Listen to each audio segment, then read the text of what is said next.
சந்தனம் மணக்குது கற்பூரம் ஜொலிக்குது சந்தனம் மணக்குது கற்பூரம் ஜொலிக்குது கந்தகிரி கோயில் வந்தால் நன்மையெல்லாம் நடக்குது கந்தகிரி கோயில் வந்தால் நன்மையெல்லாம் நடக்குது சந்தனம் மணக்குது கற்பூரம் ஜொலிக்குது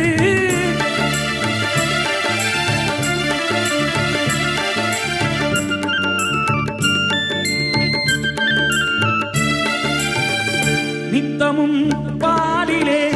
நீராட்டுவோம் பச்சை நிறத்திலே பட்டாடை நாம் கட்டுவோம் நித்தமும் பாலிலே நீராட்டுவோம் பச்சை நிறத்திலே பட்டாடை நாம் கட்டுவோம் திருநீரின் தத்துவம்